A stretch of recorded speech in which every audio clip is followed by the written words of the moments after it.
In this video, we're going to be reacting to the strength and conditioning training methods of Oleksandr Usyk. So Oleksandr Usyk is preparing for his fight with Daniel Dubois, which could see him become a 3-time undisputed champion. So the Boxing Science React series is a series where we analyse and break down the training methods of world champions. Bertbiev, Bivol, Canelo, just to name a few. And Usyk is actually featured on the series now for the 3rd time.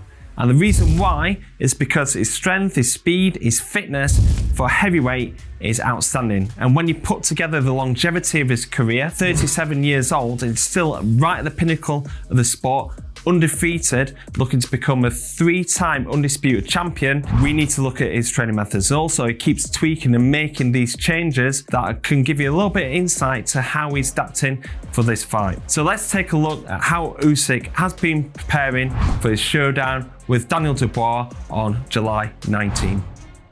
Okay, so this first clip is looking at one of Boxing Science's favourite exercises, the Landmine Punch.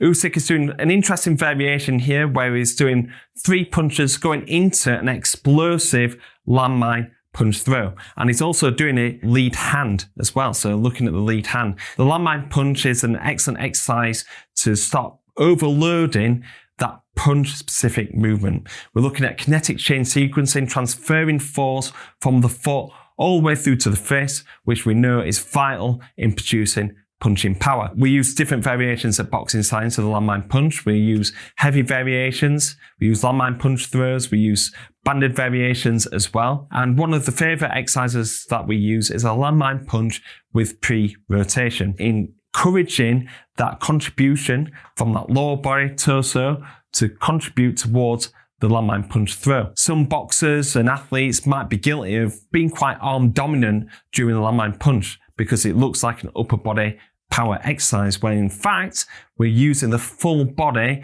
in the kinetic chain sequence to be able to produce that power. So we use the pre-rotation to cue that hip and torso rotation to be the primary contributor towards the power during the landmine punch. Now, Usyk is using a variation of this, but a little bit different. He's using it lead hand, where he's looking at producing that power going from that lead shoulder.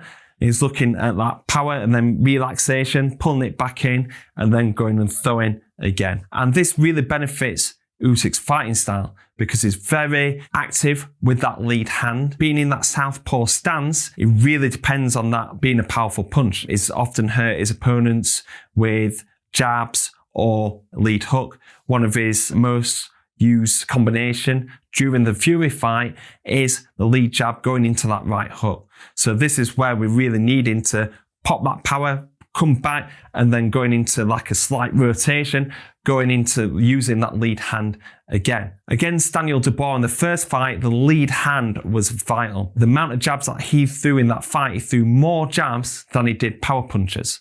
He threw 208 jabs to his 153 power punches during the Dubois fight. You can see here, being in that southpaw stance, is going to be using that hands for feinting, being able to throw a shot, recoil, and then going into a powerful punch. So you can see that this landmine punch throw variation, even though it's in the weight room, it doesn't exactly look like a punch. You can see how the mechanics and the physics going into this exercise can actually transfer into his performance in the ring.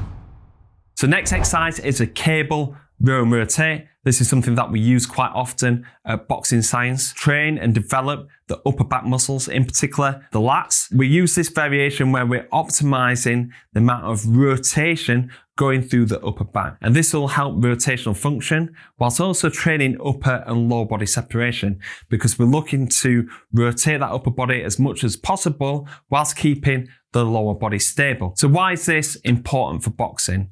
Well, upper body and lower body separation helps improve kinetic chain sequencing. Even though we're wanting the whole body to be contributing towards a punching action, we're wanting to be working them in sequence. So if your legs start moving before your arms, then you're not going to be able to transfer that force. So there's some exercises where we put it all together, but there's also, we need to break this down into upper and lower body separation. So exercises such as lunge and rotate, cable rotations, exercises such as a split stance med ball, rotate and throw. These are fantastic exercises to train that upper body rotation whilst keeping the lower body stable. This is really vital for Usyk to use. He's naturally the smaller person in the ring against these heavyweights, so he needs to be able to train that rotational function to make his combinations more fluid and rapid, but also to gain more leverage onto his punches. If he's unable to rotate as effectively through that upper back, he's not going to be able to get as much reach and range on his punches. And being naturally the smaller guy, he needs to take every inch that he can. So the cable row and rotate, even though again, it doesn't really look like a boxing specific movement, technically can improve an athlete, but physically it can help unlock that technical performance. Let's take a little break from the exercises and listen in to what Usyk's got to say about mixing up his training camps. We change every prepare, not all, but every my new camp, we do new exercise and we do new work. It's using new exercises during every single training camp to keep it fresh, to keep moving, and I think that is a really important thing to be saying. No training camp is the same for Usyk, and I think this is the reason why you've seen improved performances, you've seen longevity in terms of his career. 37 years old now, and he's still right at the very top. He's fighting for the Undisputed title for the 3rd time. Been changing things up for the last few training camps, and you can actually see this in terms of the clips that have been used. This is the reason why we're doing the 3rd Boxing Science Reacts episode on Usyk's training methods now. I've actually seen this in a Reacts episode with Canelo. Canelo changed a lot of his strength and conditioning training methods, going into high altitude training camp as well, making very important changes towards the back end of his career to make sure that he has that longevity and still being able to train at the top. Now, at Boxing Science, we always say to our athletes, no training camp is exactly the same. It's not a copy and paste job. We're making sure that we're constantly giving our athletes new training stimuluses, different types of conditioning, different types of strength training to make sure that they are stressing the body in different ways, giving the body new training stimuli to be able to adapt from. If we keep doing the same training methods every single training camp, we're only going to see a little bit of adaptation, maybe only getting up to the same standards. We have a saying on the air bike is that it doesn't get easier, we just get faster. When athletes are doing 30-second sprints, they're thinking, why isn't this getting any easier? And the reason why is because we're changing up a few things. We're pushing the data forward to make sure that you're always progressing on the program. And it's great to see that Usyk's taking this approach as well. He's undefeated, is one of the greatest of all times, but he's always going to be open to doing new training methods to keep innovating and keep progressing.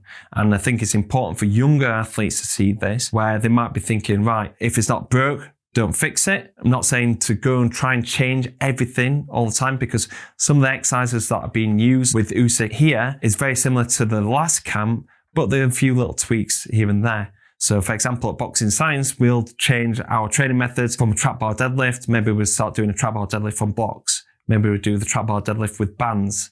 Maybe we change that into a trap bar jump. It's still the same movement. We're still looking for the same goals of increasing rate of force development, but we're creating a different stimulus to promote that physical adaptation. With the air bike sessions, we'll do 30 seconds on, 3 minutes off. Next camp, we might focus on clusters, or we might focus on speed endurance and power endurance, doing 20 seconds on, 5 minutes off. Going for that same adaptation, but applying a different stressor there to promote increased physical adaptations.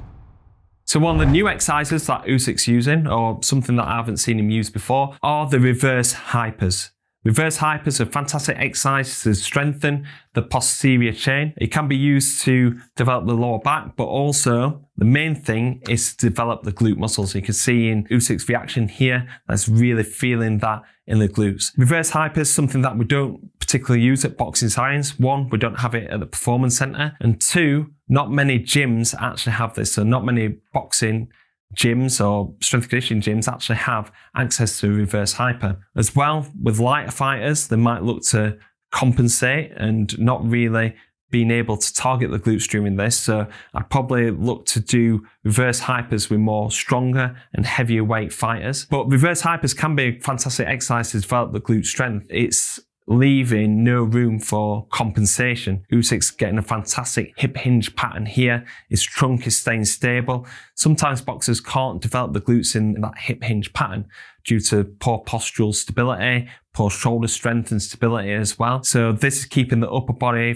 fixed in position, then being able to really target the glutes and the posterior chain. Targeting the glutes can be quite problematic with boxers. Because they're so quad dominant and quite tight in the hamstrings, they'll always look to start compensating and utilizing the quads and hamstrings over the glutes. That's why at Boxing Science we use some variations, particularly on our lunge or split squat variations. We'll do offset reverse lunges, we'll do some banded variations as well to make sure that the glutes are being targeted.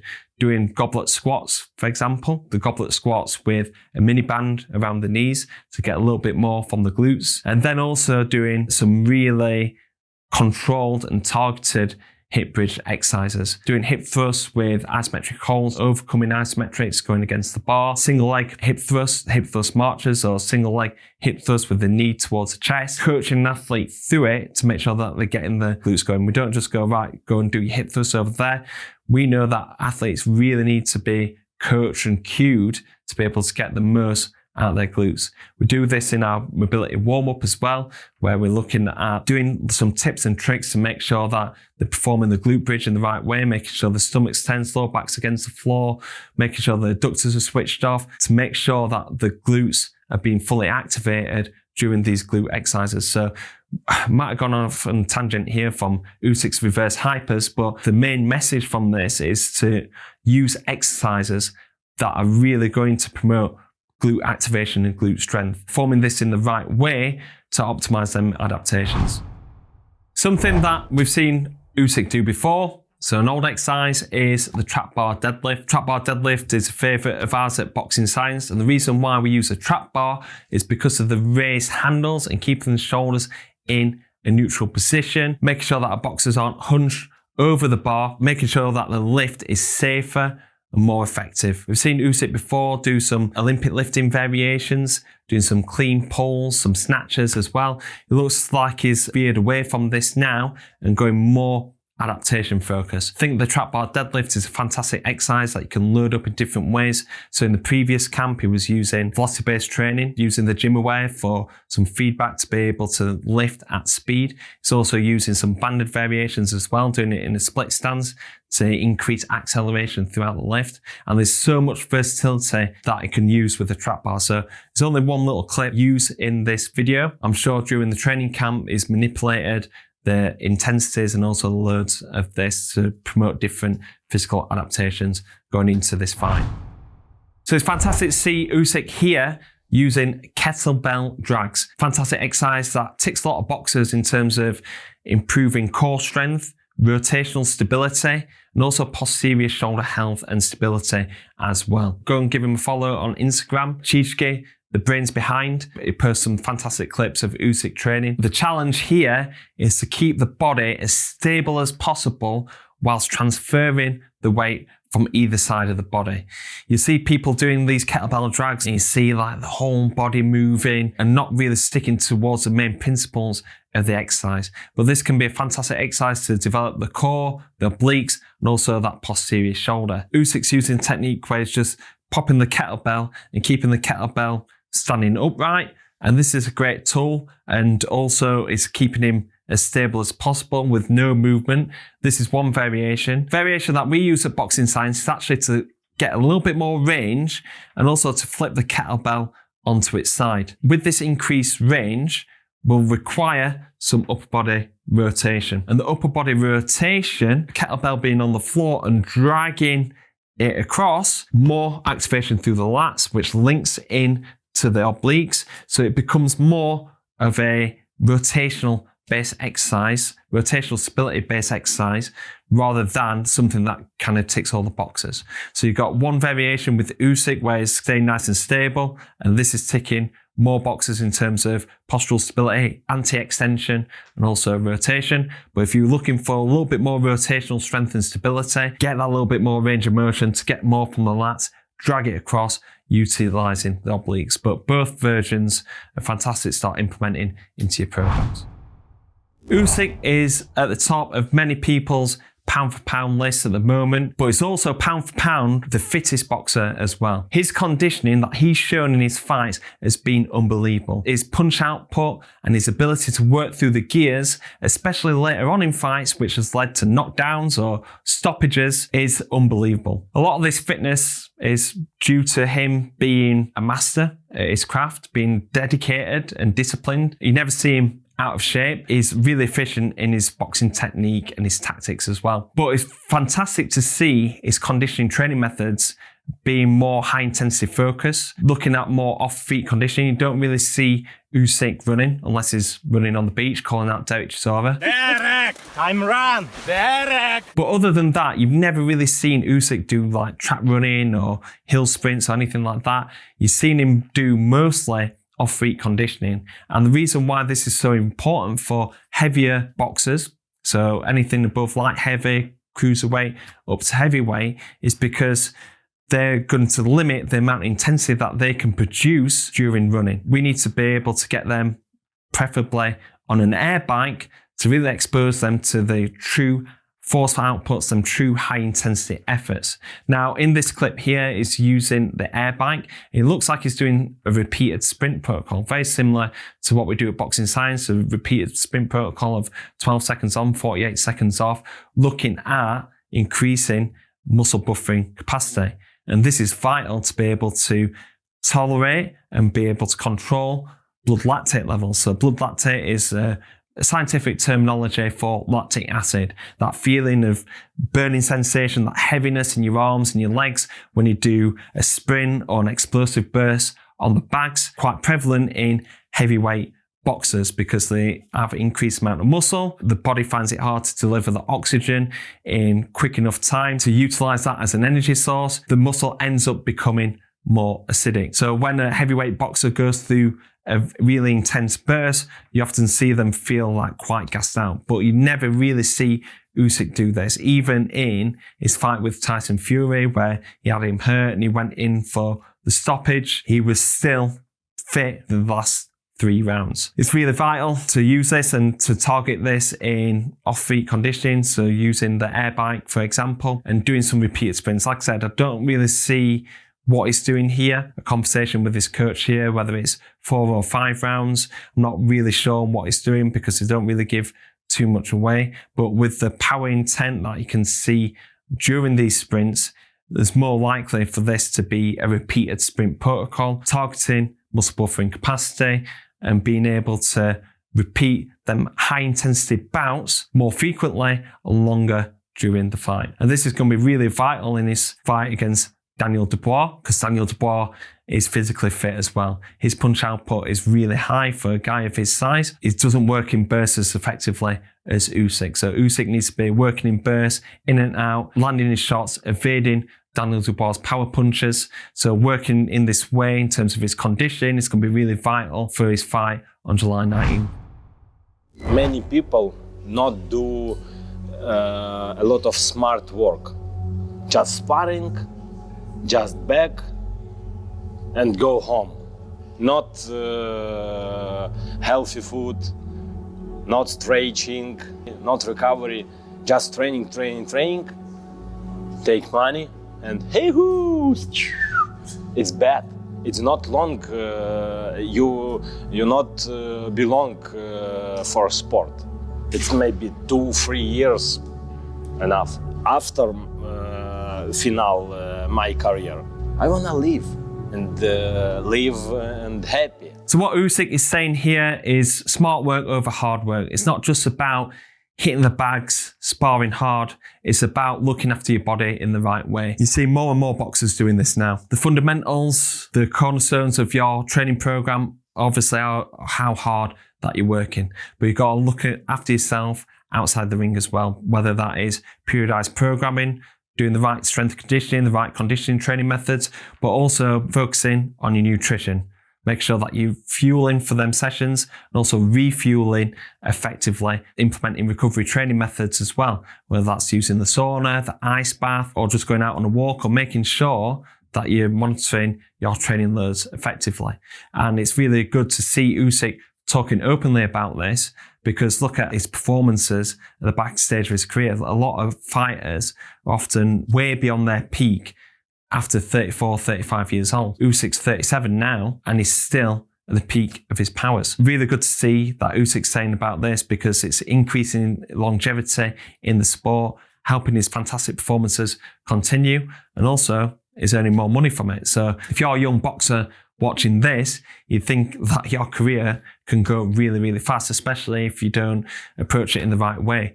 Whereas like somebody like Usyk is a prime example of investment into his strength conditioning plans. His training camp is set that up in Marbella to make sure that he gets the best out of himself. Obviously, investing into his recovery, his nutrition, everything like that to get the best out of himself. This helps him get to the level that he's at, but also help increase the longevity of his career as well. So one last thing that I love about this video is not the exercises, it's not what Usyk's saying, but it's in fact the environment that is created with the positive affirmations on the wall, whether it's Undisputed, quote here, possible, with the impossible written out, and also unlimited as well. And he might have a few other things in the gym. I know he has a crucifix and a prayer that he looks at, creating a strong environment, especially like in a gym that's away from his home. It's set up in Marbella, but it's made it his own. Obviously, it takes a bit of money to do this, but there's plenty of things that we can take from it, because the positive affirmations on the wall in the gym can help some subconscious mental training. They can help instill self-belief, motivation, can keep reminding an athlete of what their goals are. And it can also affirm the values of an athlete or of the gym. At Boxing Science, when we built the Performance Center, this is something that was really important for us. This is why we had our quotes, master the things that take no talent, unlock your potential, the blueprint to elite performance. These are things that we instill into our athletes. The things that we do in here requires zero talent.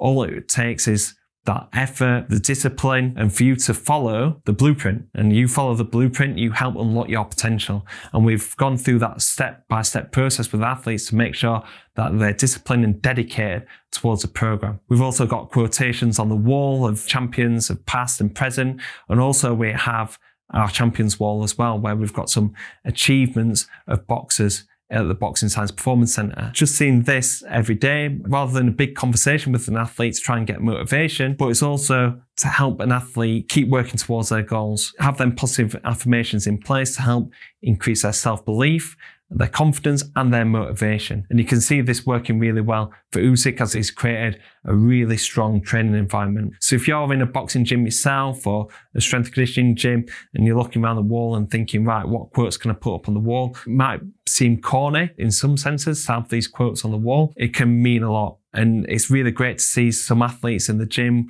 or when we do our workshops, people taking photos of the quotes on the wall and everything like that, when they really see how that can have an effect on their training in the short term, but also in the long term as well.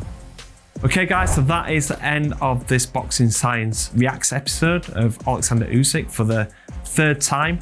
It's testament to his mindset, but also a shout out to his team, obviously Jakub Šišky. I think it's fantastic to see that somebody at the real pinnacle of the sport take his training so seriously. He optimizes his physical, his mental performance, but also works on recovery as well. Talks about training hard, but it also talks about training smart as well. So if you like this video and you're quite new to the channel, not subscribed yet, hit that subscribe button so you don't miss out on any future content, and also support the growth of the channel. Also, if you like this kind of video, hit that like button so you support the growth of the video, but also go and check out our previous episodes of the Boxing Science React series. Thank you very much for watching. Hopefully see you on the next video of Boxing Science.